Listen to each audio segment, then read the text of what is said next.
चलिए तो कल बात नहीं, ध्यानपूर्वक सुनिएगा, समझिएगा। ये अध्याय में जितने भी टॉपिक है लगभग आपके फिजिक्स में एक चैप्टर पढ़ाए थे, स्रोत, प्राकृतिक स्रोत, मानवीय स्रोत, ये सब पर बताए थे ना। उसी सब चीजों से नवीकरणीय स्रोत, ऊर्जा के स्रोत पढ़ा रहे थे ना। उसमें नवीकरणीय ऊर्जा स्रोत, गैर परंपरागत स्रोत, सारा कुछ पढ़ा है नहीं पढ़ाया है। उसी सारी चीजों से संबंधित इसमें भी बहुत सारे कुछ हैं, ठीक ना। चलिए, और साथ ही साथ आपको कभी इस फोटो के बारे में, चिपको आंदोलन के बारे में पढ़ाए थे, उसके बारे में भी डिटेल्स दिया हुआ है, समझ गए ना। ये सारी चीजें तो एक साथ सामूहिक रूप से थोड़ा सा संक्षेप में प्रकृति के बारे में विवरणी दे दिया, क्योंकि इसके बेहतर आपके ज्योग्राफी में दिया हुआ है ना, ज्योग्राफी में दिया हुआ। चलिए, तो सबसे पहले हम केमिस्ट्री चैप्टर नंबर 6 की अगर बात करें तो अध्याय का नाम क्या होता है? प्राकृतिक संसाधन का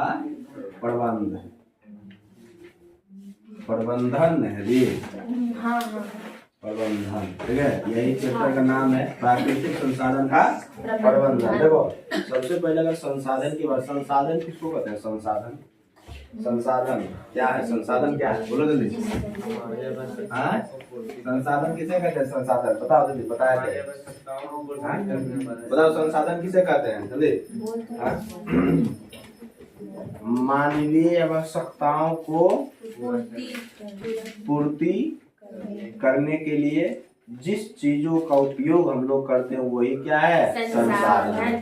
वही क्या है? संसाधन। आसान भाषा में कहेगा जो, तो मानव के लिए हर चीज क्या है? संसाधन। मानव के लिए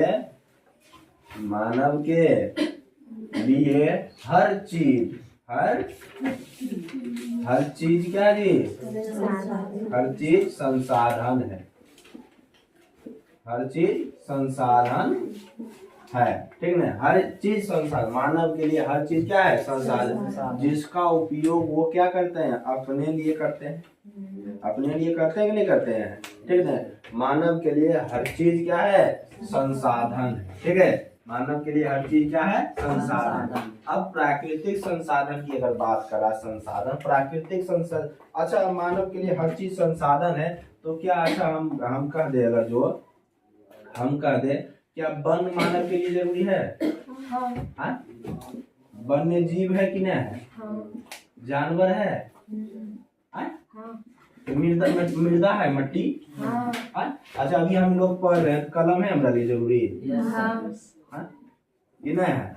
कॉपी है? कॉपी, किताब वगैरह है? चप्पल उप्पल नहीं होगा जरूरी है ना सर? जरूरी है ना जी। मतलब ये सारे चीजें क्या है हमारे लिए? जरूरी है। ये सारी चीजें हमारे लिए जरूरी है, ठीक है। तो मानव के लिए हर चीज क्या है? संसाधन है। तो ये सारी चीजें अगर मानव के लिए जरूरी है, तो क्या ये संसाधन है? संसाधन है ये। चलिए, अब प्राकृतिक संसाधन की बात करें तो प्राकृतिक संसाधन कितने प्रकार के होते हैं? दो प्रकार, ठीक है। स्रोत के आधार पर संसाधन कितने प्रकार के? दो प्रकार। कौन कौन था? प्राकृतिक संसाधन, मानवीय संसाधन। प्राकृतिक संसाधन और मानवीय। प्राकृतिक संसाधन किसको कहते थे हम? वैसा संसाधन जो हमें प्रकृति, यानी कि कह सकते हैं प्रकृति प्रदत्त हो, यानी कि प्रकृति प्रदत्त, यानी कि प्रकृति के द्वारा मुझे मिला, है ना। प्रकृति प्रदत्त, प्रकृति के द्वारा मुझे मिला, उसी को क्या कहेंगे हम लोग? प्राकृतिक संसाधन। बोलो, कोई दिक्कत? मानवीय संसाधन क्या हो जाएगा? मानव निर्मित जो, वही नहीं, उसे नहीं कहेंगे आप। वैसा संसाधन जिसका निर्माण किसके द्वारा हो? मानव, वो क्या कहलाएंगे? मानवीय संसाधन, ठीक है। चलिए, आप दोनों क्या लिख रहे हैं? लोग क्या कर रहे हैं? क्या चैप्टर भी लिख रहे हैं? समझ लो ना, लिखे रहना, ठीक। एकदम गजब गजब के बच्चे हैं। तो 4-5 ऐसे रहते हैं ना, समझ नहीं आता है। चलिए, तो अभी क्या है, तो मानव के लिए हर चीज क्या है? संसाधन। हर चीज क्या है? संसाधन। संसाधन की अगर बात करें, संसाधन को 2 वर्गों में बांटा गया था। संसाधन को 2 वर्गों में बांटा गया था। पहला क्या था? प्राकृतिक संसाधन, स्रोत के आधार पे था, हाँ ठीक है ना। ये क्या था, मानवीय मानवीय संसाधन, यही था ना जी, प्राकृतिक संसाधन और मानवीय संसाधन, दो चीजें था, ठीक है। चलिए, तो प्राकृतिक संसाधन और मानवीय संसाधन, लेकिन हमको इस चैप्टर नंबर 6 जो आपका है केमिस्ट्री का, इसमें पढ़ना हमको किसके बारे में है, प्राकृतिक संसाधन के बारे में पढ़ना है, मानवीय संसाधन के बारे में थोड़ी पढ़ना है। किसके बारे में पढ़ना है, प्राकृतिक संसाधन। तो प्राकृतिक संसाधन की अगर बात करें तो भी कुछ एग्जाम्पल अगर हम दिए तो प्राकृतिक संसाधन क्या क्या हो जाएंगे आपके। अच्छा, और इसमें एक चीज और मैं लिख देता हूँ, जल मैं लिख देता हूँ। क्या प्राकृतिक संसाधन जल होंगे, तो इसमें प्राकृतिक संसाधन के एग्जाम्पल अगर मैं लूँ क्या क्या हो जाएंगे, वन हो जाएंगे, वन्य जीव हो जाएंगे, वन्य जीव हो जाएंगे, मृदा होगा, मृदा, मृदा मतलब मिट्टी होगा, जल होगा, जल। देखो वन्य जीव और जानवर एक ही हो गए, जानवर के अंतर्गत जीव और जीव वही हो गए, ठीक है, दोनों कोई दिक्कत। चलिए, तो ये सारे हमारे प्राकृतिक संसाधन होंगे या नहीं होंगे। तो मुझे जो पढ़ना है मुख्य रूप से वो क्या पढ़ेंगे, प्राकृतिक संसाधन को पढ़ना है, ठीक है। प्राकृतिक संसाधन को पढ़ेंगे तो बोलो, किसी को प्राकृतिक संसाधन या फिर संसाधन या किसी प्रकार का कोई दिक्कत, किसी कोई दिक्कत नहीं। चलिए, अब हम पढ़ लेते हैं प्रबंधन। अब क्या पढ़ते हैं, प्रबंधन। प्रबंधन किसको कहते हैं, प्रबंधन, प्रबंधन का प्रबंधन मतलब क्या होता है, प्रबंधन मतलब समूह, प्रबंधन मतलब क्या कहेंगे, निकालिए शब्द दिखाओ, बोलो। अच्छा, एक नाम सुनी हो जिसका कहता है ने, अच्छा छोड़ो, नहीं बताइए, नहीं बताइए,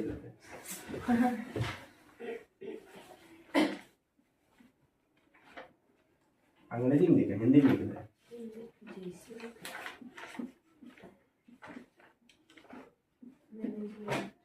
मैनेजमेंट का नाम सुने हो, मैनेजमेंट, मैनेजमेंट किसको कहता है, तो मैनेजमेंट को ही हिंदी में क्या कहते हैं, प्रबंधन। अंग्रेजी शब्द हुआ मैनेजमेंट, हिंदी शब्द हुआ प्रबंधन, समझ गए ना। अब मैनेजर, मैनेजर का नाम सुने का, तो बैंक मैनेजर, शाखा प्रबंधक, क्या कहते हैं, शाखा प्रबंधक।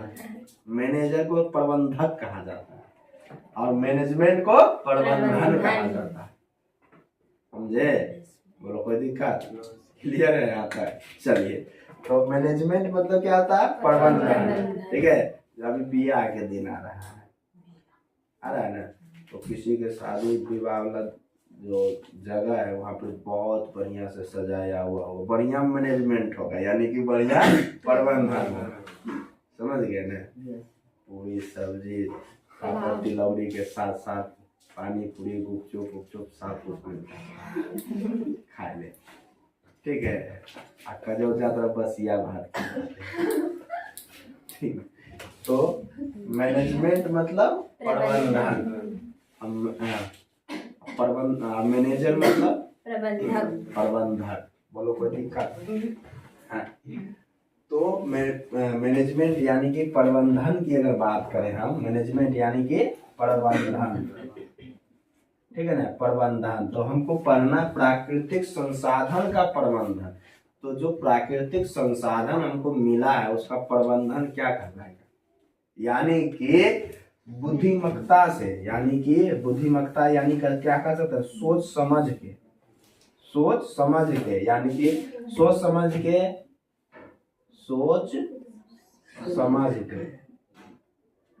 समझ कर, या फिर कह सकते हैं बुद्धिमत्ता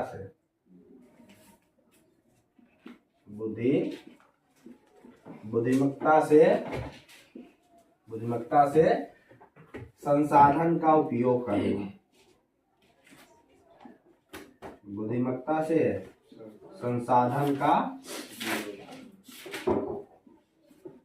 उपयोग करना। प्रबंधन अगर किसी को कहेगा तो हम क्या कहेंगे, हम संसाधन के बारे में प्रबंधन पढ़ रहे हैं तो क्या कहेंगे, बुद्धिमत्ता से संसाधन का उपयोग करना, यानी कि अगर हम खाना बना रहे हैं तो जितने गैस का आवश्यकता उतना ही जलाएंगे, उससे ज़्यादा नहीं। ऐसा नहीं कि जलने छोड़ दिए, नहीं। लकड़ी का हम उपयोग कर रहे हैं, जितना आवश्यकता उतना ही करना है, उससे ज़्यादा नहीं करना है, मतलब दोहन नहीं करना है, ठीक है। तो बुद्धिमत्ता से यानी कि सोच समझ कर जितना उपयोग करना उतने लिमिटेड करना है, तो वही क्या कहलाता है, प्रबंधन कहलाता है, ठीक है ना। प्रबंधन कहलाता है, प्रबंधन का बुद्धिमत्ता से संसाधन का उपयोग करना ही क्या कहलाता है, प्रबंधन कहलाता है। बोलो कोई दिक्कत यहाँ तक, कोई दिक्कत?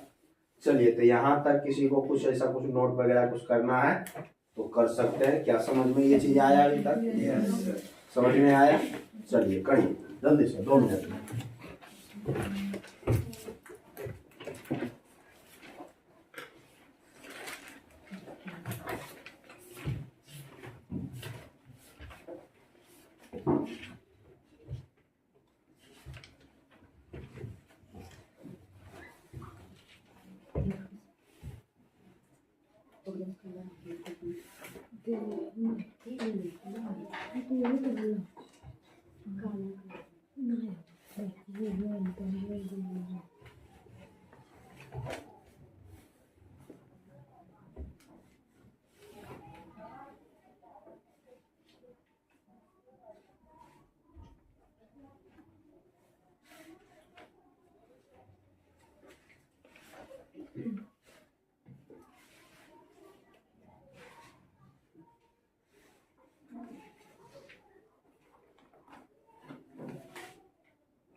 हो गया?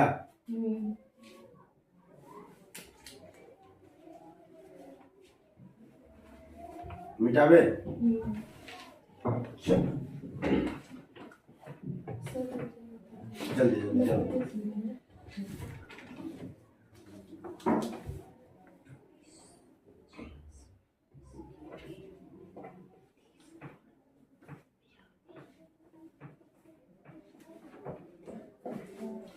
देखिए अब सचिन उस क्लास में सर नहीं आया क्या? अच्छा हल्ला कर रहा है।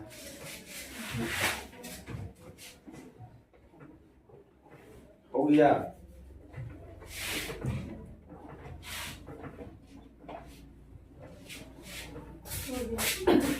मिटावे? मिटावे?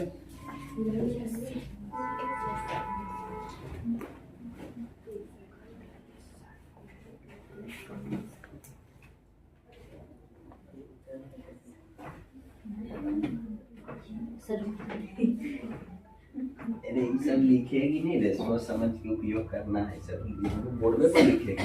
आए सर, तुरंत आए। चलिए अभी जो हमको पढ़ना है ना, अभी जो पढ़ना है एक टॉपिक, दो तीन वो देश के टॉपिक है, उसके बारे में पढ़ना है। तो हम लिखेंगे, टॉपिक हमारे हो जाएंगे उतने तो अध्याय ही खत्म हो जाएंगे। टॉपिक है आपके जापान। जापान देश का नाम है।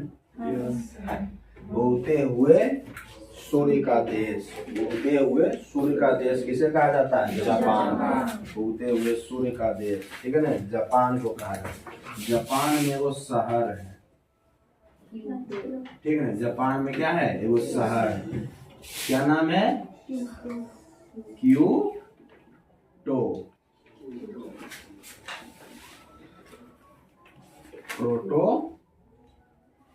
प्रोटोकॉल है जी, क्योटो प्रोटोकॉल। जापान में वो शहर है जिसका नाम है क्योटो। वहाँ हुआ था प्रोटोकॉल। वहाँ क्या हुआ था? प्रोटोकॉल, ठीक है। वहाँ क्या हुआ था? प्रोटोकॉल, ठीक है ना। प्रोटोकॉल क्या हुआ? प्रोटोकॉल क्या होता है? प्रोटोकॉल है, प्रोटोकॉल क्या होता है? जैसे कह सकते हैं प्रोटोकॉल यानी कि एक आम भाषा में उसको समझे तो मीटिंग, मीटिंग बुझाता है मीटिंग? Yes sir. हाँ, आज हम मीटिंग करेंगे ने भनपुरा पंचायत जो है ना विकासशील स्तर पे जाए। ठीक है, आज हम मीटिंग करेंगे, तो चलो 10 जन को बुलाओ हर एक गाँव से, आज हम प्रचार करेंगे, बताएंगे उनको कि कैसे गांव को विकास कैसे की रास्ता क्या होनी चाहिए, वार्ड में क्या किन किन सारी चीज़ों की आवश्यकता है, उसको कैसे पूर्ति होना चाहिए, ग्राम प्रधान जो है उसको किस प्रकार से जागरूक कर उस कार्य के लिए अग्रसर बढ़ाने के लिए प्रयास हम कर सकते हैं। ठीक है ना, जनता के हाथों में सब कुछ है। ठीक है ना, तो एक मीटिंग रख सकते हैं ना, उसमें उनको भी बुलाया जाए, सरपंच को कुछ बुझे नहीं आवे तो ये उसको बुलाया जाए। ठीक है, समझे ये चीज है कि नहीं? तो इसीलिए प्रोटोकॉल करने का मतलब मैंने देखी उदाहरण इस प्रकार से दिया, तो हमको पढ़ना है कुछ प्राकृतिक के बारे में, यानी कि प्रकृति से संबंधित कुछ ऐसा कुछ प्रोटोकॉल दिए होंगे, समझ गए ना, ऐसा कुछ प्रोटोकॉल दिए होंगे। ठीक है, तो देखिए एक आप लोगों को टॉपिक पढ़ाए थे ना, ग्रीन हाउस गैस पढ़ाए थे कभी? याद कीजिए तो, ग्रीन हाउस गैस कहिए पढ़ाए थे? कहिए पढ़ाए थे? अच्छा, हम लोग क्या क्या जलाते हैं? जलाते क्या क्या? लकड़ी जलाते हैं, लकड़ी, लकड़ी, कोयला, और कौन कौन जलाते हैं? गोईठा जलाते, गोईठा, उपला जिसको कहते हैं, उपला कहता है गोईठा, उपला। ठीक है, उपला कहता है। ठीक है ना, और क्या गैस उस जलाते हैं? अच्छा, गैस इतना सारा कुछ अगर जलाते हैं, क्या इससे हानिकारक गैसें निकलती है कि नहीं निकलता है? हानिकारक अरे कम ये मात्रा में निकलता है, निकलता तो है, निकलता तो है ना, कोई है क्या? ठीक है ना, हानिकारक गैस तो निकलती है, कम ही निकलता, निकलता तो धीरे धीरे धीरे धीरे वो बढ़ सकता है, नहीं बढ़ सकता? चलिए, तो क्योटो प्रोटोकॉल जो है कि कहेगा आपसे कब हुआ था, तो ये जो है ना हुआ था 1997 में। कब हुआ था ना, कब हुआ था? 1997 में। ठीक है, जापान क्या किया ना, जापान क्योटो प्रोटोकॉल में जापान ने क्या किया, सब देश को बुलाया। जब इतना सारा कुछ जल रहा था ना, तो देखा नहीं कुछ तो गड़बड़ है, कुछ तो गड़बड़ है, कुछ तो दूषित हो रहा है वातावरण। ठीक है ना, ग्रीन हाउस प्रभावित हो रहा है, ग्रीन हाउस क्या हो रहा है? प्रभावित हो रहा है।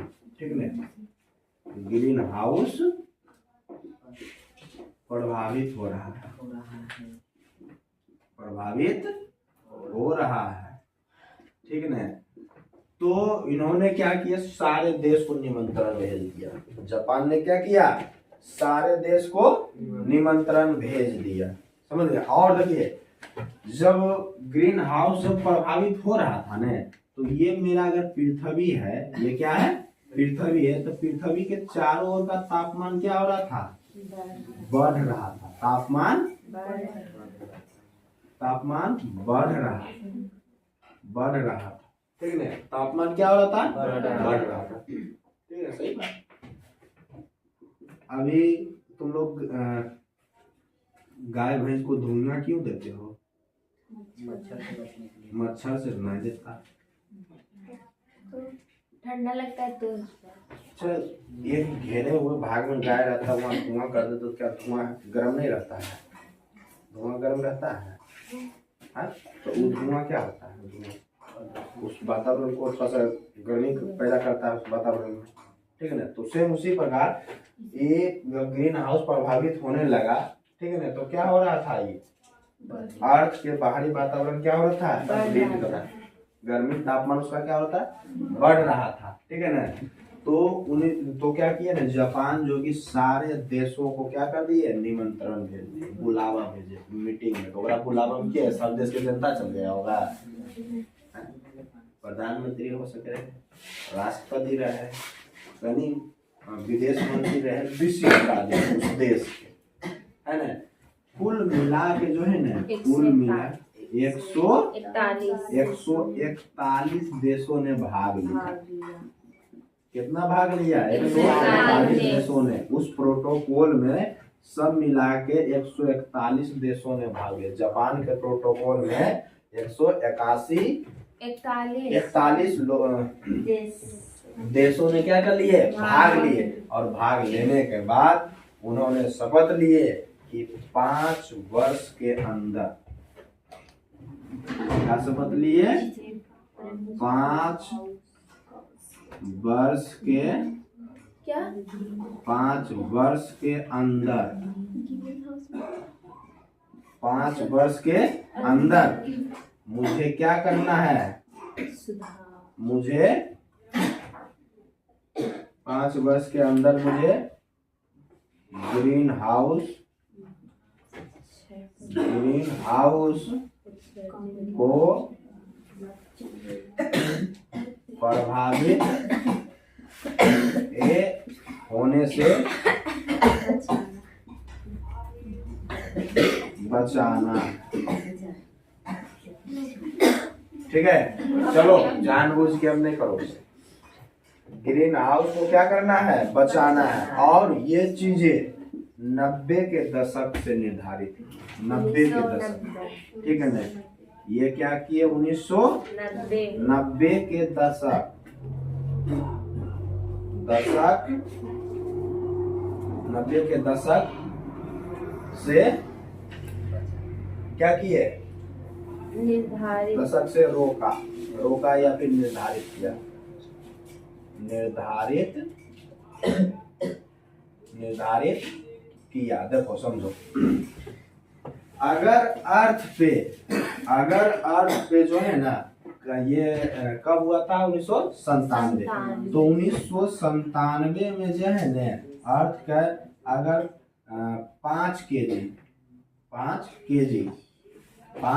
जो है कि जैसा लग रहा है कि एक देश में कितना 5 केजी क्या हो रहा है? आपका तापमान बढ़ रहा है लगभग 5 केजी। ग्रीन हाउस प्रभावित हो रहा है। कितना हो रहा है?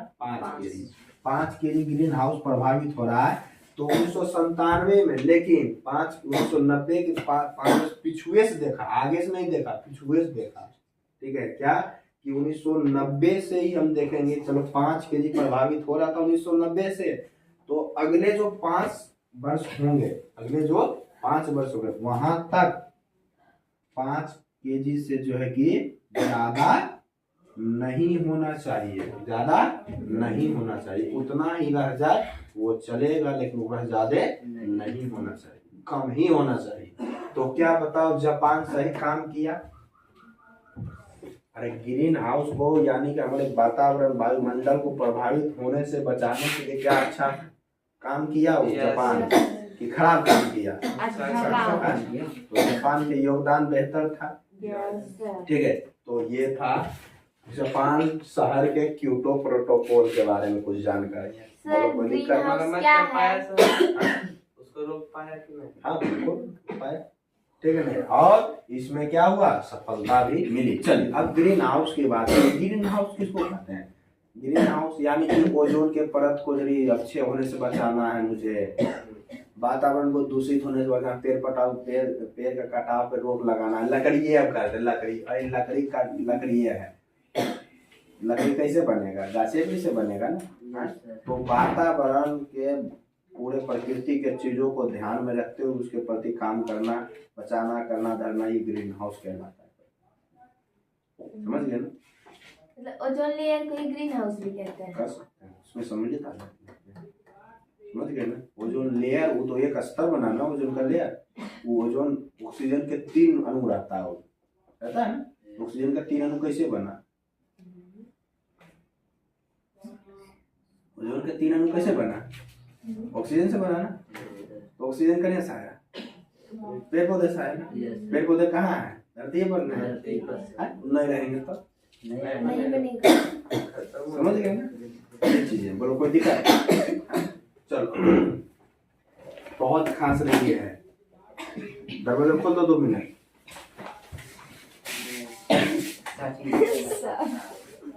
खोल दो तुम।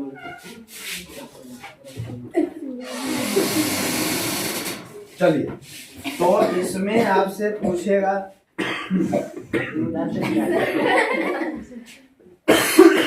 देखो सुनो, इसमें आपसे सवाल क्या पूछेगा वो समझिए।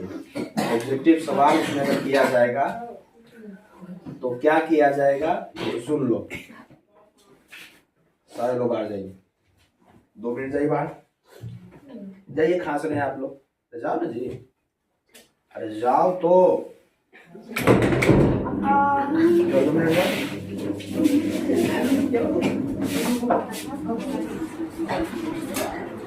जाओ ना, 2 मिनट।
चलिए हो गया ना। और ऐसे लगता है।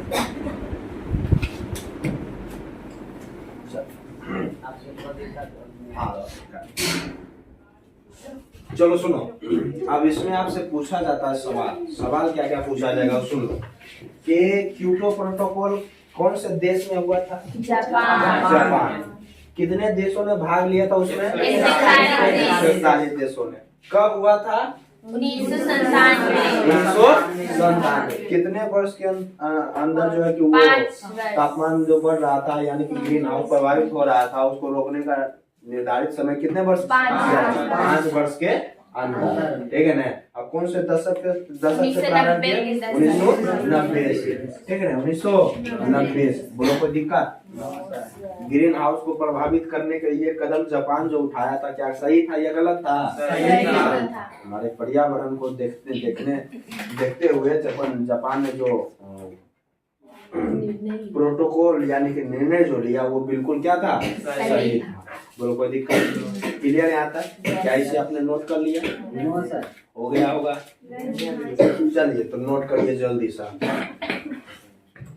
उसके बाद में अगला जो देश है एक है यूरोप।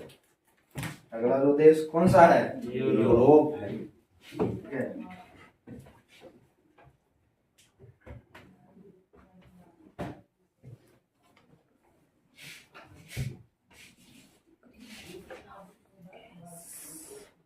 मिटावे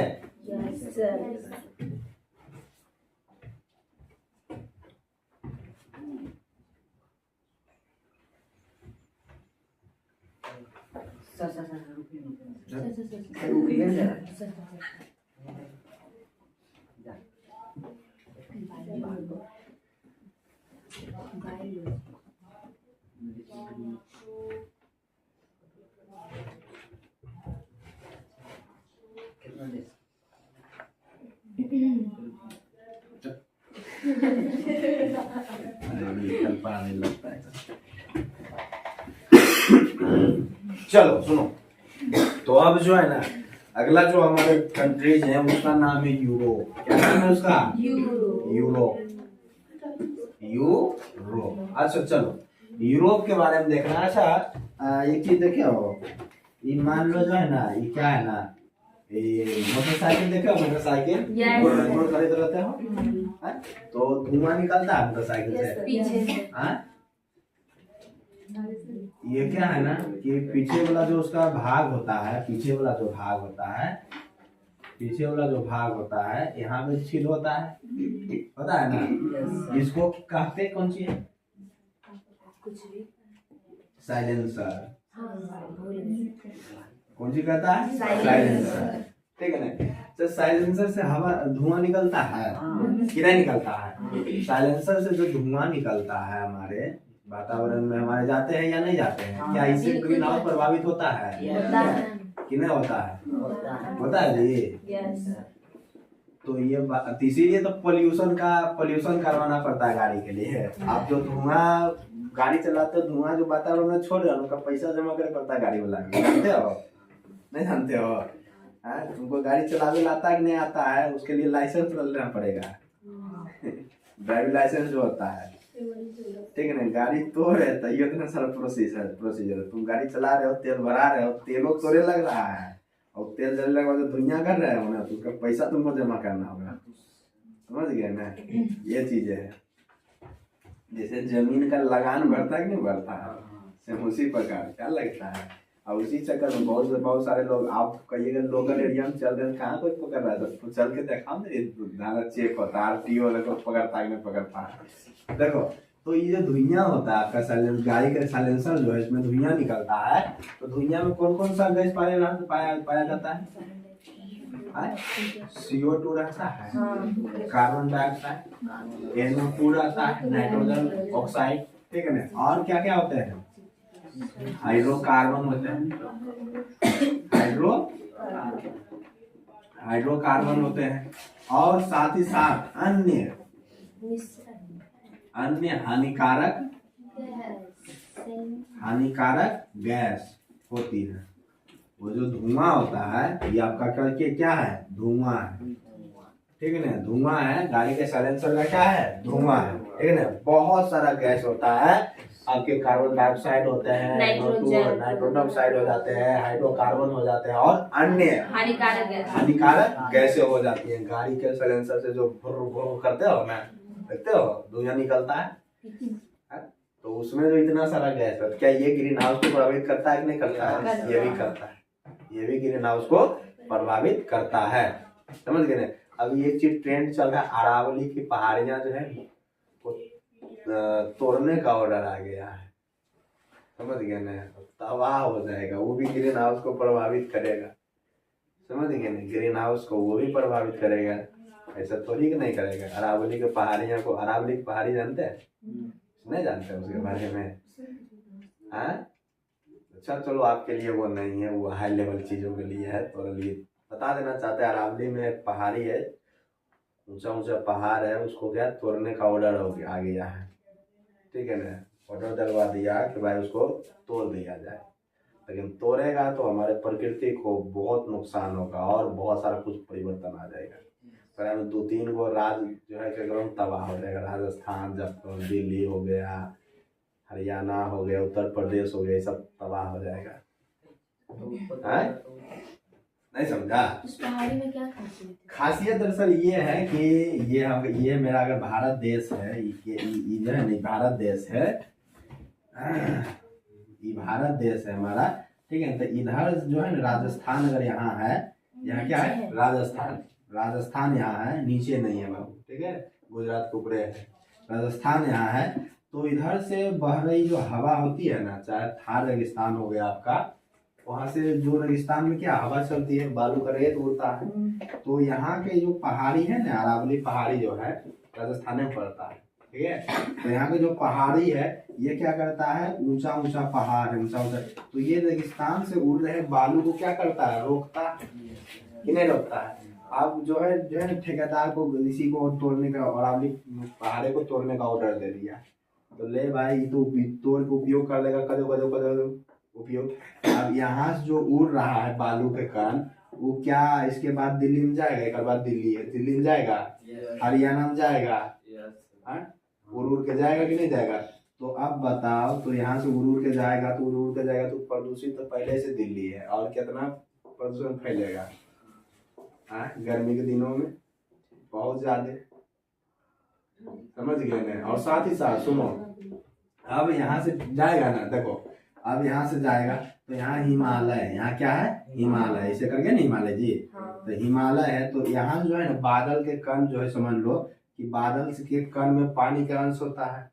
तो इसमें से जाके कम से कम अरावली पहाड़ से टकराता था, उत्तराखंड इधर पड़ता है, तो अरावली पहाड़ से टकराता तो कुछ कुछ यहाँ पे भी बारिश होता था, समझे। अभी टकराएगा नहीं है, नहीं जब टकराएगा नहीं तो कहाँ चल जाएगा, जाके हिमालय से टकरा जाएगा।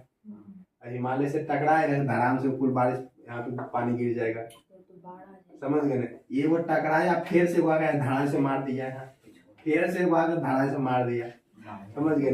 तो अब कहेगा बाग ले फट गया। तो उत्तराखंड में तो ऐसे भी उथल पुथल मचा हुआ नहीं रहता है, बरसात के दिनों में और ज्यादा हो जाएगा, समझ गए ना, और ज्यादा हो जाएगा। बोलो कोई दिक्कत, ठीक है ना। तो ये इसके बचाव के लिए बहुत सारे लोग आगे आ रहे हैं, ऐसा नहीं कि नहीं आ रहे हैं। चलो सुनो, चलो छोड़ो। अब जो है ना हमको क्या करना है, साइलेंसर के बारे में पढ़ना है। ये क्या है, धुआं है, धुआं में CO2, NO2, हाइड्रोकार्बन और अन्य हानिकारक गैसें होती है। और इसका जो है ना मापदंड की अगर बात करें तो ये यूरोप में जो लागू किया गया था, यूरो, क्या लागू किया गया था, यूरोप ने यूरो लागू किया गया, ठीक है ना। ये लागू किया गया था, कब लागू किया गया था, 1988 में। कब लागू किया था, 1988 में लागू किया था। तो देखो, और यूरोप देश के नाम पर था, क्या था, यूरो था, ठीक है ना। और ये सारे के सारे संबंध किससे था, तो सारे के सारे संबंध था आपके वायु प्रदूषण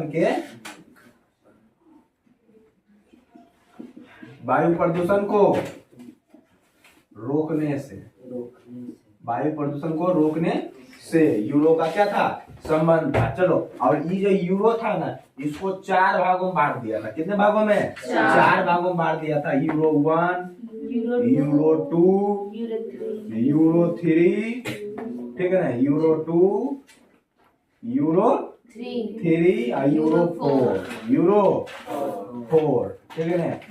ये चारों के चारों क्या थे आपके, वायु प्रदूषण को रोकने के लिए मापदंड था, जिसके कब लागू हुआ था, 1988 में। यूरो को मापदंड को कितने भागों में बांटा था, 4 भागों, यूरो 1, यूरो 2, यूरो 3, यूरो 4, बस यही है, इसके अलावा कुछ यूरोप के लिए नहीं था। बोलो कोई दिक्कत। जब सब देश अपना अपना योगदान दे रहा था तो हम कहा पीछे भागे। हमारे भारत भी कुछ न कुछ किया, ज्यादातर भारत तो कुछ देखिए कर रहा है अभी फिलहाल, समझ गया ना। अपना बोलो, यहाँ तक किसी कोई दिक्कत, ये समझ में आया। आज ये अध्याय समाप्त कर देंगे हम, किताबें समाप्त कर देंगे।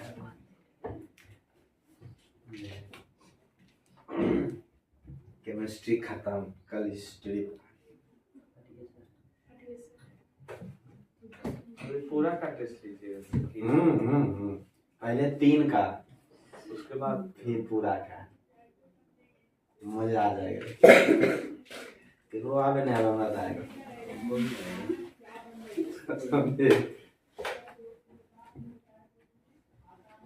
लोगों को बहुत जल्द रिजल्ट दे रहे हैं, टेंशन नहीं लो।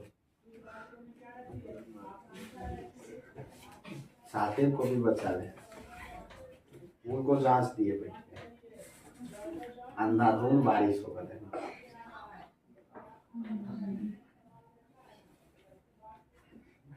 देखती है मुरा काय रे, नहीं देख रही है।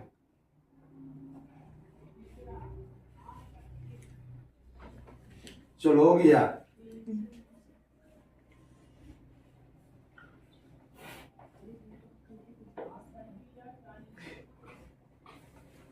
बुझा रहा है कुछ की नहीं बुझा रहा है।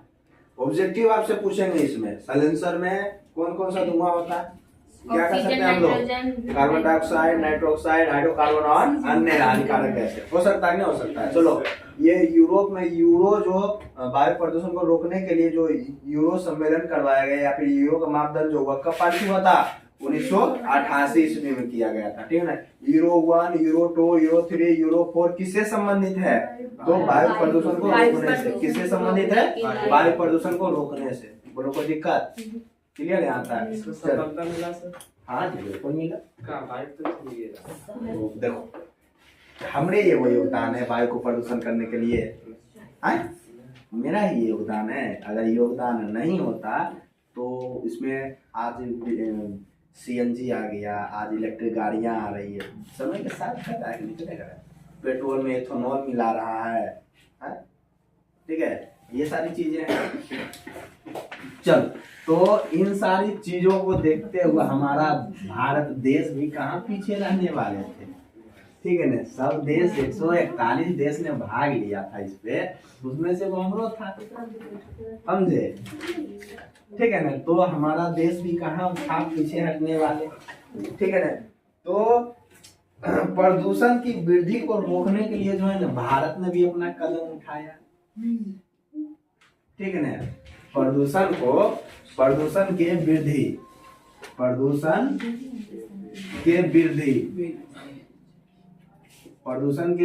को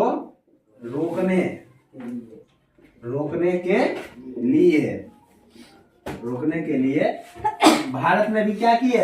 एक कदम उठाए, अपना कदम उठाया कि नहीं भाई सब देश अपन अपन भागीदारी ले रहा है तो चलो हम अपनो देश।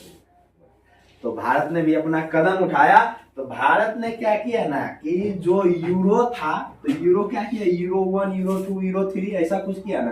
तो भारत ने क्या किया, स्टेज 1 लिखा, स्टेज 1, स्टेज 2, स्टेज 3, और ये सब 5-5 वर्ष के अंतराल में रहा, 5-5 वर्ष का। तो स्टेज 1 प्रारंभ हुआ था 2000 ईस्वी। कब हुआ था? तो स्टेज 2 कहिया हो जाएगा? 2005 ईस्वी में होगा। और स्टेज 3 कब हो जाएगा? 2010 ईस्वी में, ठीक है ना। 5-5 वर्ष का अंतर था, 5-5 वर्ष का अंतर था, ठीक है ना। 5-5 वर्ष का अंतर था। आपसे पूछेगा, ठीक है ना, आपसे पूछेगा। प्रदूषण, भारत ने भी प्रदूषण को रोकने के लिए अपना कदम उठाए और इसे स्टेज 1, स्टेज 2 और स्टेज 3 के रूप में निर्धारित किया। तो स्टेज 1 कब पारित हुआ था? 2000 ईस्वी में। Stage 2 2005, stage 3 2010। यानी कि कह सकते हैं आम भाषा में, अगर इसको आसान भाषा में तुमको समझा सकते हैं अगर मैं, तो कह सकते हैं इसको कि जो है ना 22 मार्च 2020 की 23 मार्च 2020, ठीक है ना। 23 मार्च को लॉकडाउन लगा था कि 22 मार्च को? 22 मार्च को लगा था। 2020 को लॉकडाउन लगा था, पूर्ण लॉकडाउन उसको कहा गया था, ठीक है ना। मतलब 1 महीने के पूर्ण 3 महीने के 3 महीने का पूर्ण लॉकडाउन लगे, ऐसा, ठीक है। उसके बाद फिर किया क्या, चलो कोई बात नहीं, लॉकडाउन लगे, वाह क्या बात है, अरे यार नींद बेच के झोपड़ी खरीदी है।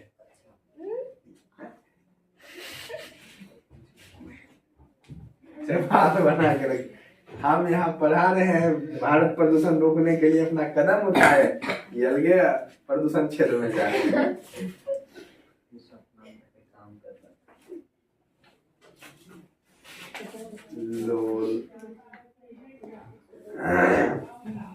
चलो, तो प्रदूषण रोकने के लिए भारत ने अपना कदम उठाए, 3 स्टेज में उसको निर्धारित किया, स्टेज 1, स्टेज 2, स्टेज 3। स्टेज 1 हो गया 2000 ईस्वी, स्टेज 2 हो गया 2005 में, स्टेज 3 2010 में।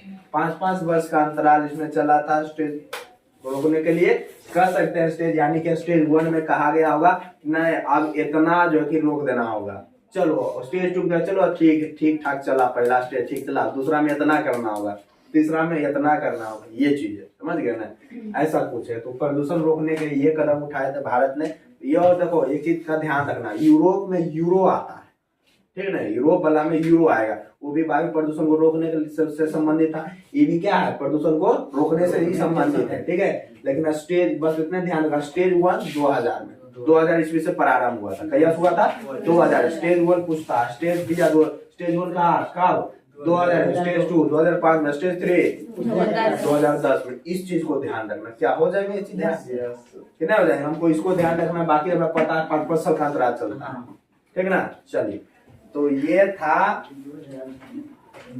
3 गो मुख्य रूप से थे, तो उसको हमने क्या कर लिए, देख लिए। बोलो कोई दिक्कत?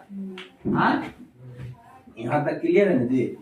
चलिए, तो ये हो गए हमारे अध्याय के टॉपिक खत्म। टॉपिक खत्म, अभी तो अध्याय नहीं खत्म हुआ है, ये टॉपिक खत्म हो। चलिए, अगला जो है ना हम लोग पढ़ेंगे Ganga action act. Ganga action act, GAP। ठीक है ना। GAP, हाँ, गंगा एक्शन एक्ट यानी कि गंगा कार्यान्वयन योजना। गंगा कार्यान्वयन योजना कहते हैं ना कि गंगा नदी क्या है, दूषित है। गंगा नदी क्या है, दूषित है, ठीक है। क्या हुआ, गंगा नदी क्या है, दूषित है। चलो, तो गंगा कार्यान्वयन योजना कब पारित हुआ था? 1986 में। कब पारित हुआ था? 1986। गंगा नदी कौन सा देश में बहता है? जापान में, भारत में, श्रीलंका में या पाकिस्तान में? भारत में बहता है। हाँ, चलो, भारत की सबसे लंबी नदी गंगा। भारत की पवित्र नदी किसे कहा जाता है? हाँ? गंगा कहाँ से निकलती है? गंगोत्री से। गंगा हिमालय से निकलती है, कहाँ जाकर मिलती है? उन तो गिरती है कहाँ? बंगाल की खाड़ी में। लेकिन गिरना मतलब मिल जाना, और हम गिरता ढाबा से वही सर, ठीक है। बंगाल की खाड़ी में, बंगाल की खाड़ी यानी कि बांग्लादेश पड़ता है, बंगाल पड़ता है, उधर क्या पूंजी है? नदी, खाड़ी यानी कि समुद्र है, ठीक है। उसी में जा क्या होता है, मिल जाता है। बोलो कोई दिक्कत? चलिए, तो अभी जो है ना हम देखेंगे टॉपिक है गंगा। इससे भी प्रश्न पूछता है, गंगा कार्यान्वयन, उसके बाद योजना। ये योजना जो था अंग्रेजी में कह सकते हैं Ganga action act. Ganga action act अंग्रेजी में कहते हैं। कब पारित हुआ था? 1986। पारित कब हुआ था? 1986 में। 1986 में पारित हुआ था। गंगा एक्शन एक्ट बोलता है, गंगा एक्शन एक्ट कब पारित हुआ था? 1986 में, ठीक है। गंगा एक्शन एक्ट 1986 में पारित हुआ। चलिए, अब कहेगा आपसे कि गंगा एक्शन एक्ट के अंतर में क्या हुआ था। सुनो, ये क्या है ना, ये हमारा क्या है, पर्वत है, ठीक है। ये क्या है, पर्वत। और यहाँ से जो है ना, यहाँ से क्या हुआ था, नदी हमारा चला था, ठीक है। ये जो है ना नदी क्या हुआ था, बहती हुई अलग अलग दिशाओं में, अलग अलग राज्यों से होते हुए, अलग अलग दिनों से होते हुए बहती चली गई। बोल कोई दिक्कत है? ये हमारा क्षेत्र कहलाया ऋषिकेश। क्या कहलाया? ऋषिकेश। ये क्षेत्र क्या कहलाया? ऋषिकेश। बोलो कोई दिक्कत? और जाके इधर कहने गिर गया है कोलकाता में, कोलकाता में, ठीक है ना। तो यहाँ से यहाँ तक की जो नदी है, गंगा नदी जो है, इसको साफ करने का निर्णय लिया। क्या करने का निर्णय लिया? साफ करने का निर्णय लिए। कौन? देखो बाबू, थोड़ा सा गलबात आप लोग ने के लिए फालतू की एक्टिविटी नहीं करिए, थोड़ा सा समझा रहे हैं, चीज को समझिए। जरूरी नहीं होता कि सभी के विषय में कुछ साधारण जो है लिखाना ही होता है, समझना भी होता है, ठीक है। तो फालतू एक्टिविटी नहीं करिए। ऋषिकेश से कोलकाता तक जो गंगा नदी है, उसको क्या करना है, गंगा को क्या करना है, साफ करने का योजना है। साफ करने के योजना, साफ करना है। ठीक है ना, साफ करने का गंगा कार्यान्वयन योजना कहलाती है। ठीक है ना, ऋषिकेश से कोलकाता तक गंगा नदी को साफ करना है कि करना, ये क्या कहलाता है, गंगा कार्यान्वयन योजना। इसी को कहते हैं गंगा एक्शन एक्ट। कब लागू हुआ था? 1986। बोलो कोई दिक्कत? बोलो कोई दिक्कत? कहेंगे तो कहेंगे ऋषिकेश से कोलकाता तक गंगा नदी को साफ करने की योजना को ही क्या कहते हैं, गंगा कार्यान्वयन योजना। आपको पूछेगा कि गंगा कार्यान्वयन योजना क्या, तुम बता सकते हैं यस सर। आसान भाषा में कि ऋषिकेश से कोलकाता गंगा नदी को साफ करने की योजना को क्या कहते हैं हम लोग, गंगा कार्यान्वयन योजना। कब पारित हुआ था? 1986 में। क्या इतना याद हो जाएगा? इतना ध्यान रहेगा कि भाषा ये अंदाज हम लिख सकते हैं इस चीज को, ये नहीं लिख सकते हैं। चलिए, तो अब थोड़ा सा समझिएगा। अच्छा, हम लोग जब पानी पीते हैं, हम लोग जब पानी पीते हैं ना, उसमें कुछ ना कुछ कीड़े मकोड़े छोटे छोटा रहता है, कीड़ा मकोड़ा रहता है, नहीं रहता है? नहीं देखे है? हम तो देखे हैं। हम क्या किए हैं? देखे हैं। जल में छोटे छोटे सूक्ष्म जीव होते हैं। अच्छा, गंगा नदी है, क्या इसमें छोटे छोटे सूक्ष्म जीव होंगे? नहीं। नहीं होंगे। भूल गए। तो जल में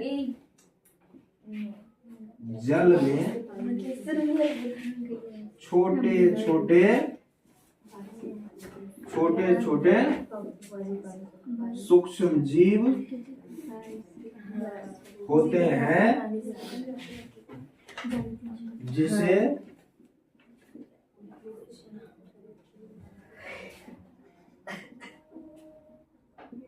कौन सी कहते हैं जी? नाम बताओ, वही तो याद नहीं आ रहा। बोलो जल्दी, नाम बोलो। जल में छोटे छोटे जीव होते हैं, उसे क्या कहते हैं हम लोग? सूक्ष्म जीव। सूक्ष्म। अरे वह तो बोल तो दिए, जल में छोटे छोटे सूक्ष्म जीव होते हैं, उसको कुछ तो नाम होगा, ठीक है ना? उसका नाम जो है वो कोलीफॉर्म है। क्या नाम है? कोलीफॉर्म। सर, इसका और भी नाम है क्या? नहीं, क्या नाम है इसका? कोलीफॉर्म। बोलो कोई दिक्कत? कोलीफॉर्म। और ये जो कोलीफॉर्म है ना, ये अलग अलग जल में अलग अलग होता है, अलग अलग जल में अलग अलग होता है। ठीक है, तो पीने का जो पानी होता है उसमें कितना कोलीफॉर्म होना चाहिए? सिंचाई करने वाला पानी या फिर नहाने लायक, जो जैसे पीने लायक कोई पानी है, तो पीने लायक पानी यानी कि कितना कोलीफॉर्म होना चाहिए उस पानी में, ताकि इंसान पिए तो कोई दिक्कत ना हो उसको। तुम नली वाला पानी पियल करो 1 महीना, मोटा जाओगे, समझ गए ना? मोटा हो जाओगे। नली वाला पानी पियोगे, मोटा हो जाओगे। ठीक है, हाँ। धरती पर कम दिन जीना है, नली वाला पानी पियो, समझ गए ना? ठीक है, स्वर्ग जाना है तब। चलिए, तो जल में छोटे छोटे सूक्ष्म जीव होते हैं, जिसे क्या कहते हैं हम लोग? कोलीफॉर्म कहते हैं। तो पीने लायक जो पानी होता है उसमें कितना कोलीफॉर्म होना चाहिए ताकि हम उसे पी सकते हैं? 100 ml। ठीक है ना? 100 ml कोलीफॉर्म होना चाहिए। तो देखो 100 ml अनुपात चलता है बाबू, कि अगर पीने वाला पानी है, क्या है? पीने वाला पानी है, पीने वाला पानी अगर है ना, पीने वाला पानी अगर 100 ml है, कितना है? 100 ml में कितना कोलीफॉर्म होना चाहिए ताकि हम उसको पी सकते हैं नापने के लिए? तो 0 होना चाहिए, कोई कोलीफॉर्म नहीं होना चाहिए।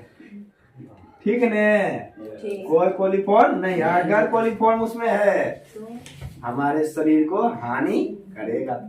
एकदम 0 होना चाहिए, कोलीफॉर्म नहीं होना चाहिए।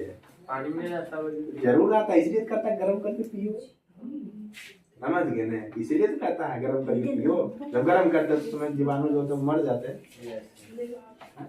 नहीं जब तो कोनो पानी रहता है उसको गर्म कर दो तो स्वाद बदल जाएगा। सिकंदरा का पानी पियो दूसरे नहीं लगेगा, कैसा लगता है?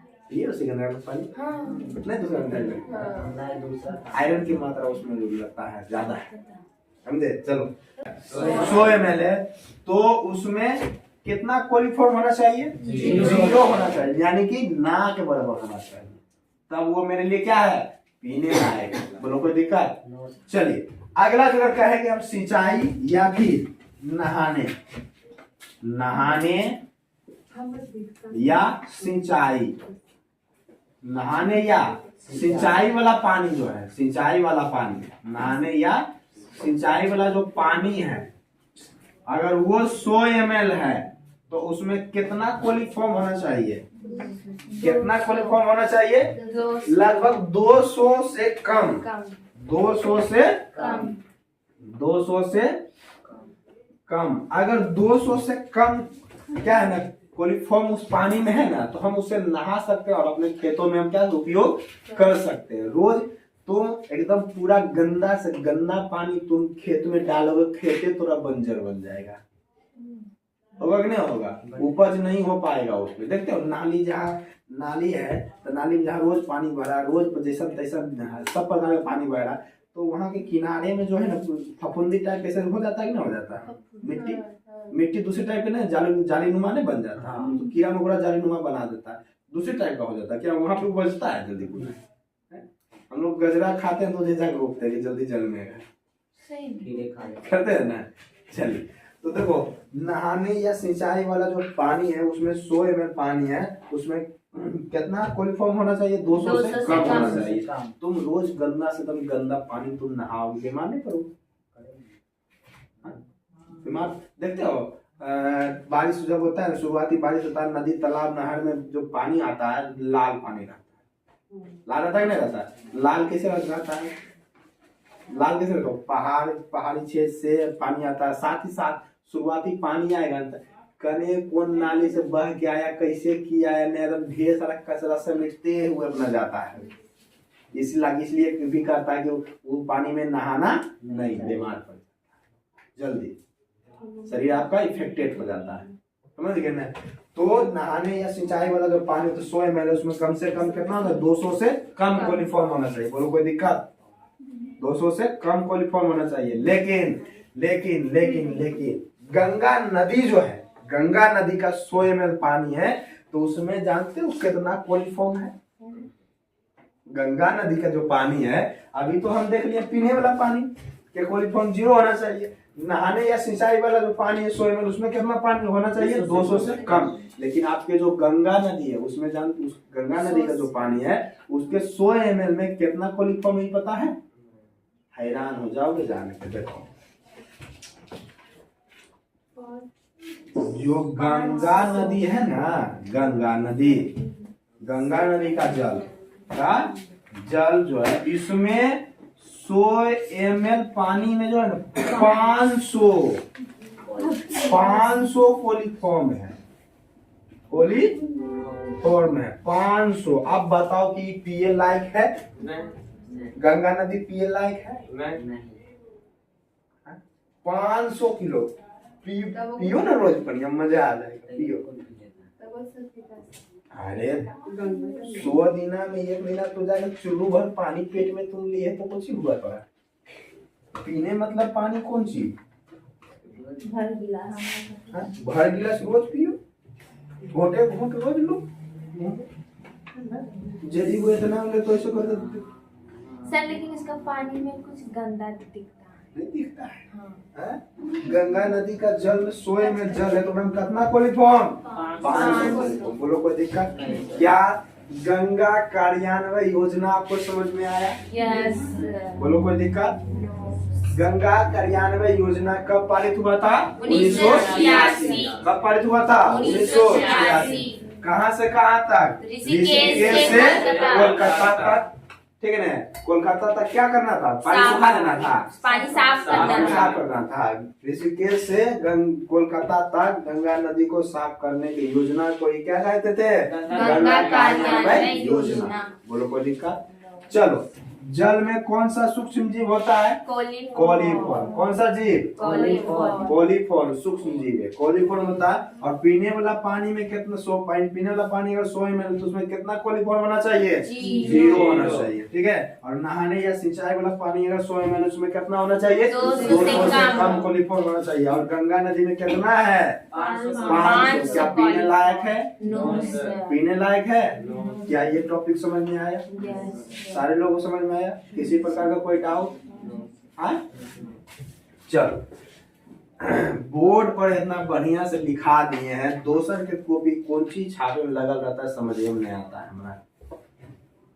इधर ध्यान दे 2-4 मिनट तो देखो कम से कम ओकरा जो है याद ध्यानो हो जाए, लेकिन ये ध्यान नहीं देता है, इधर समझे में नहीं आता है। 2 गो बुतरू के एकदम गेल गुजरल एकरा में है, एगो राखी कुमारी है, एगो निशा कुमारी ओकर नाम है।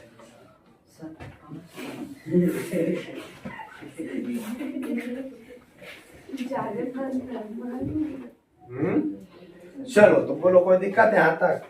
अच्छा आपसे अगर पूछेगा, आपसे सब लोग अपना अभी बताओगे, आपसे पूछेगा कि गंगा जल जो है कि गंगा नदी का है या फिर गंगा का जल जो का है इतना प्रदूषित कैसे है, कौन कौन से कारण हो, क्यों है, जल्दी बताओ। बोलो अपना मत दो। गंगा नदी नहाए हो सब लोग? सब नहीं नहाए तो नहीं नहाएंगे बुआ? तो तुरंत नहवा देना चाहिए। ठीक चलना, हम ले चलेंगे। ठीक है 1 जनवरी को तरह ले चलेंगे। ठीक है चलो। हाँ तो नहीं नहाए हैं तो माघी पूर्णिमा आ रहा है, चल देना, ठीक ना? शुद्ध पानी नहीं देखने को मिलेगा गंगा नदी का नजारा। चलो माघ मास देखने प्रयागराज बोलो चलना नहीं? चलो तो बताइए मुझे, ये बताइए गंगा की नदी का गंगा नदी जो है वो प्रदूषण किन किन कारणों की वजह से हो रही है, क्यों हो रहा है बताइए। आपसे पूछेगा सर लहास को उसमें डालने के लिए, और बताइए गंदगी पानी बहाने से, और हाँ कपड़ा उपड़ा धोने से, और वही तो और बोलो। मैन जो है इसका मनुष्य, हाँ मतलब मैन इसका गंदा करने का अति है मनुष्य का। अरे मनुष्य के हाथ में तो खैर है ये है। बताओ कौन कौन कारण कैसे क्यों है प्रदूषण, क्यों है गंगा नदी? आपसे पूछेगा कि गंगा जल इतना प्रदूषित क्यों, क्वेश्चन पूछेगा गंगा जल इतना प्रदूषित क्यों है? थोड़ा सा आप मन में सोचने का प्रयास करो क्यों है, ठीक है? अच्छा उत्तर की अगर बात करें तो क्या गंगा जल में जो है फैक्ट्रियों का पानी जाता है? फैक्ट्रियों का पानी जाता है, तो नंबर 1 क्या हो जाएगा? फैक्ट्रियों का पानी बहाने से कहाँ बहा देता है? गंगे जी में, ठीक है? चलो अगला बोलो, अगला क्या हो जाएगा? मल मूत्र के त्यागने से, त्याग से, ठीक है? तीसरा क्या हो जाएगा? मरे जीव जंतु का ऐसे ही दोहन कर देता है, उसमें कर देता है मरे जीव जंतुओं से, और क्या हो जाएगा? कचरा फेंकने से,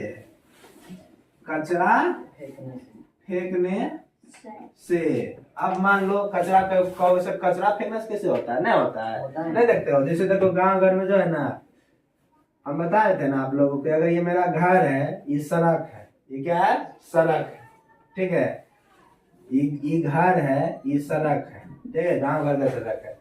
तो अगर इस तरफ जो है ना खुला है तो यहाँ से रोज घर से पानी उनी निकाल के रोड के पट्टी फेंकेगा, ये घर वाला यहाँ फेंकेगा, ये घर वाला यहाँ फेंकेगा, कहेगा ये हमारे घर के सामने है, हम फेंक देंगे, ये हमारे घर के सामने है, अब पानी का ढेर एगो लगा देगा, फिर हमारे उड़ा देता फेंकता है ना फेंकता है। सेम उसी प्रकार से अरे गंगा नदी बह रहा है तो कहो तो गांव घर गली नदी है ये कि ना, तो यहाँ घर है, यहाँ से गंगा नदी अगर बह रहा है, यहाँ घर ले भाई डुबा देंगे,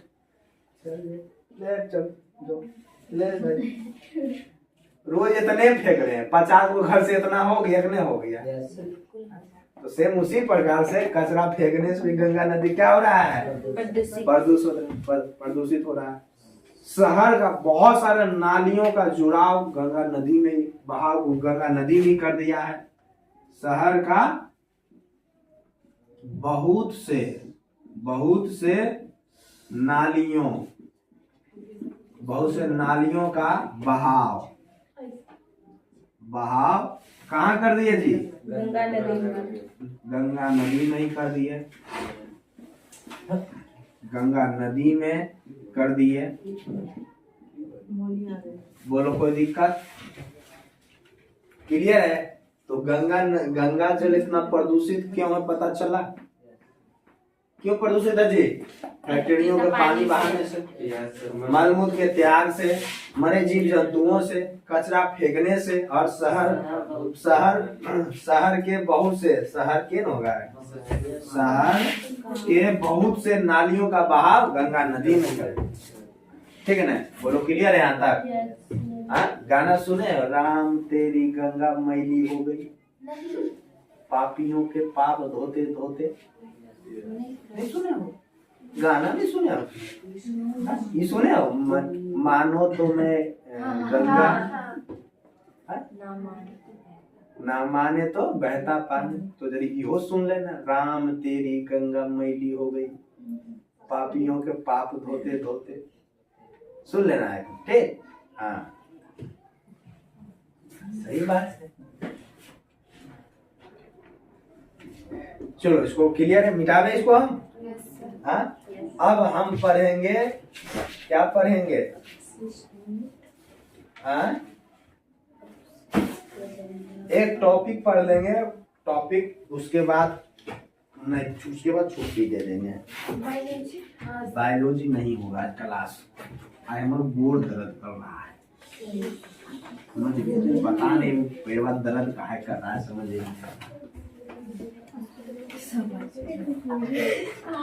अच्छा कोई बात नहीं तो ये अध्याय हम समाप्त करने का हम प्रयास कर रहे थे। पैर में दर्द कर रहा है, समझे?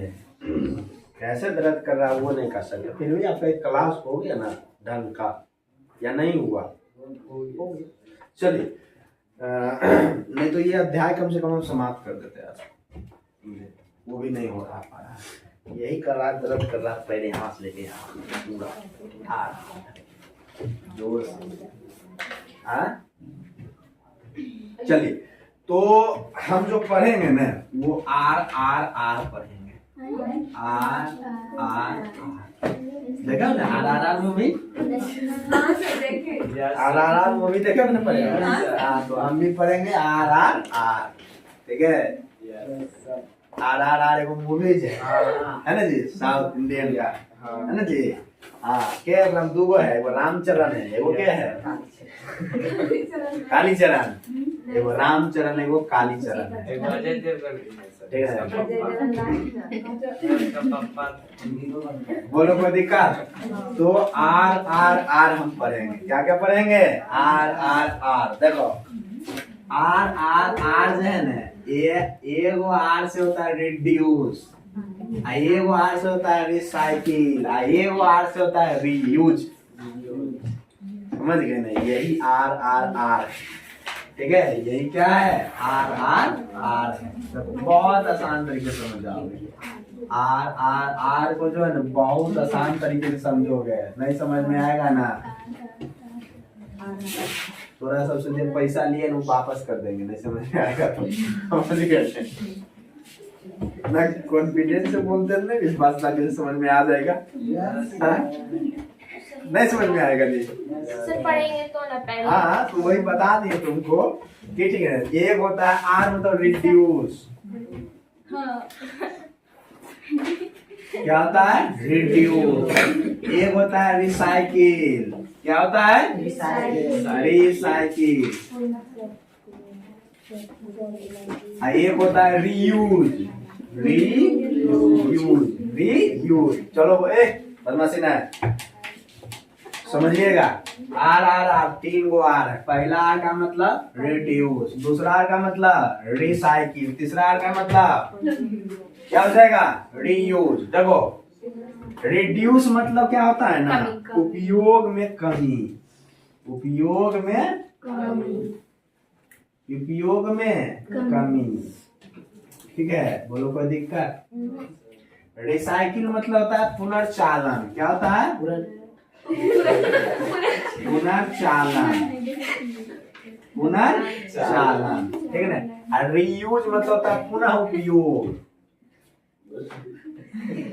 पुनः उपयोग, बोलो कोई दिक्कत? पुनः उपयोग।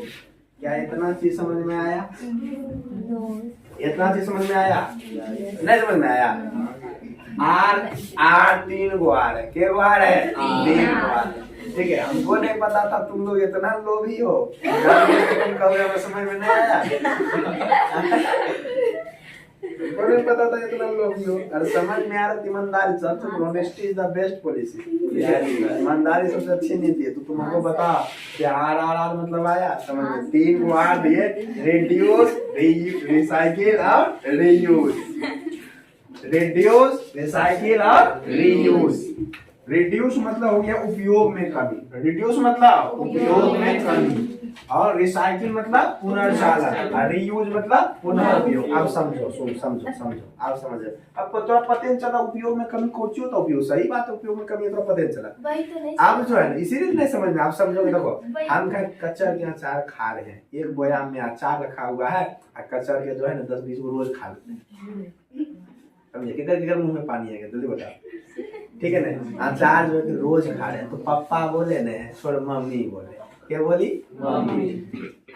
इतना अचार नहीं खाओ, इतना अचार नहीं खाओ, एक ही वो खाओ। एक दिन में एक ही वो खाओ, 20 को नहीं खाओ एक दिन।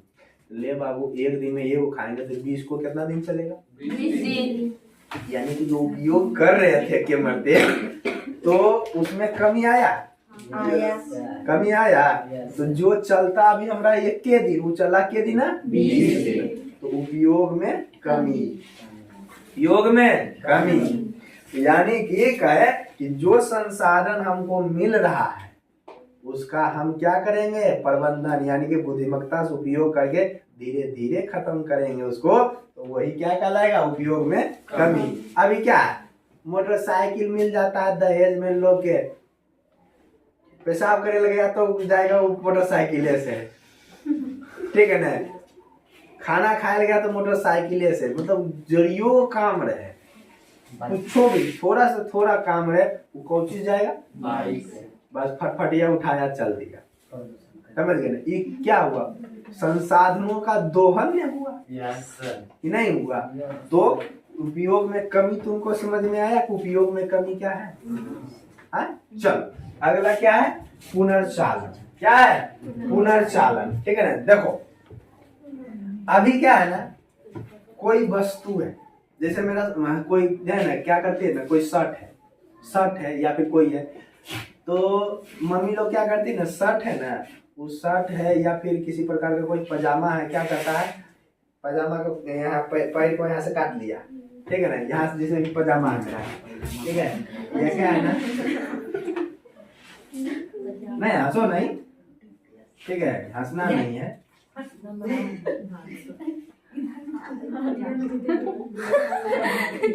ये ठीक है ना, ये क्या है? पजामा है ना जी, ना देखो पजामा है ना जी। चलो तो अब क्या है ना, अब क्या है, अब क्या किया ना मम्मी, क्या की है कि यहाँ से काट दिए इसको, क्या कर दिए, काट दिए, और काट के एकरा में जो है ना बहुत सारे पुराने कपड़े को भर के को तकिया का रूप दे दिया, और ऊपर वाला हाफ पैंट इसको क्या कर दिया, तकिया का रूप।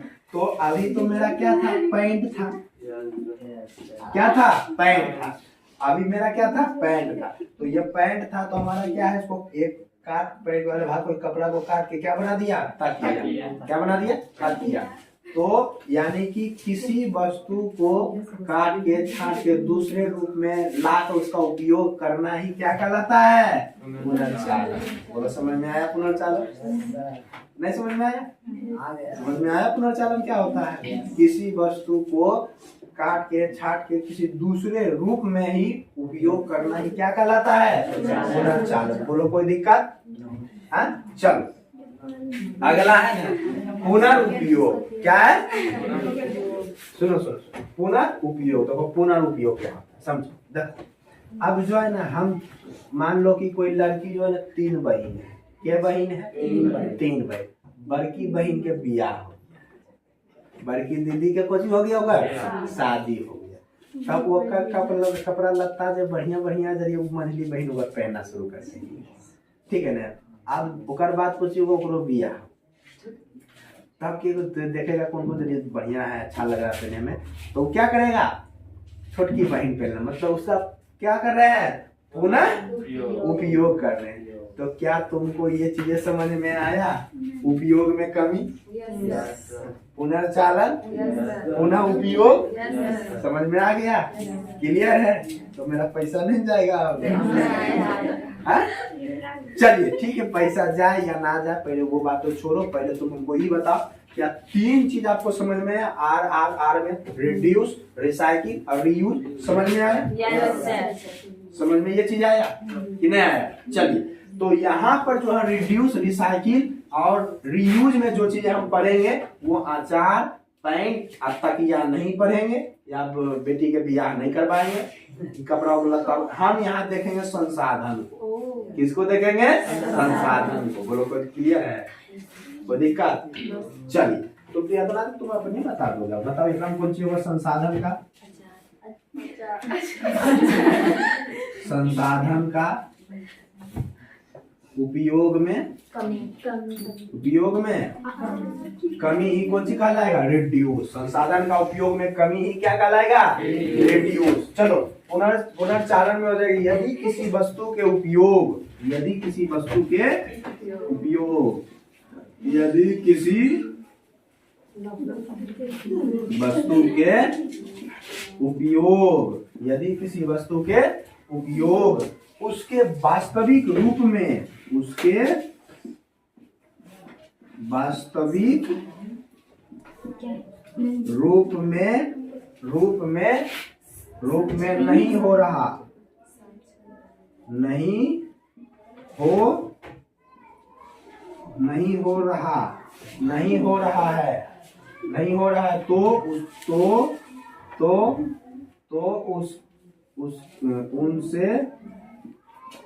तो उनसे अलग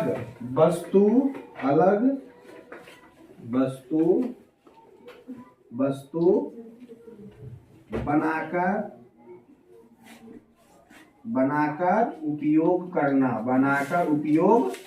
करना ही क्या कहलाता है? उपयोग करना ही क्या कहलाता है? पुनर्चालन। कह रहा है यदि किसी वस्तु का उपयोग उसके वास्तविक रूप में नहीं हो रहा है, यानी कि अभी पैंट था तो पैंट कोई पहनने वाला नहीं था, ठीक है, तो काट के बना दिए तकिया।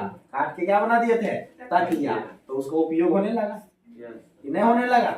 ठीक है, तो वही क्या है आपका है, किसी वस्तु के उपयोग उसके वास्तविक रूप में नहीं हो रहा है तो उनसे वस्तु बनाकर उपयोग करना ही क्या कहलाता है? पुनर्चालन कहलाता है। ठीक है, चलो अगला है किसी वस्तु, एकरा में तो रूप नहीं बदलता है। किसी वस्तु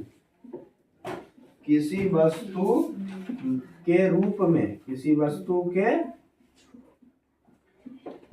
वस्तु के रूप में बिना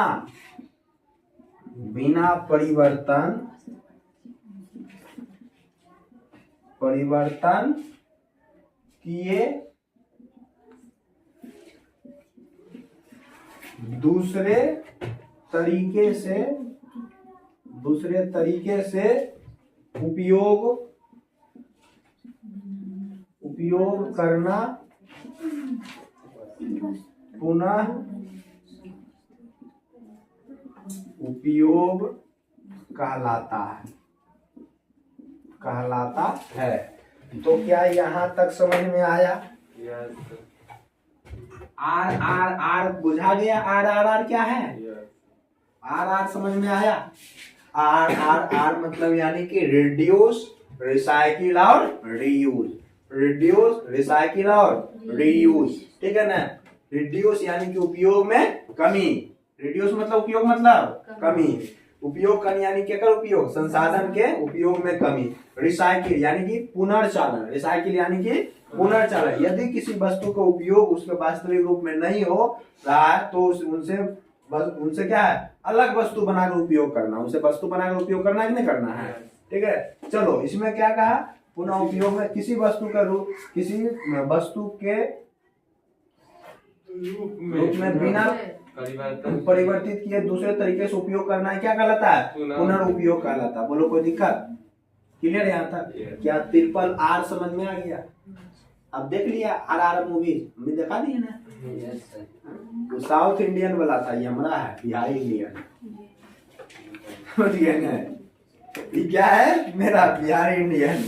ठीक है, देख लिया हमारा फिल्म, मेरा फिल्म देखे ना जी। Yes sir. हाँ चलो गुड। तो उम्मीद करते हैं ये चीजें समझ में आ गया होगा। तो इसी के साथ आज का क्लास हम समाप्त करते हैं, क्योंकि अब क्लास हम देने में सक्षम है। क्लास आज के क्लास अगले दिन होगा, बोर्ड को मिटा देना।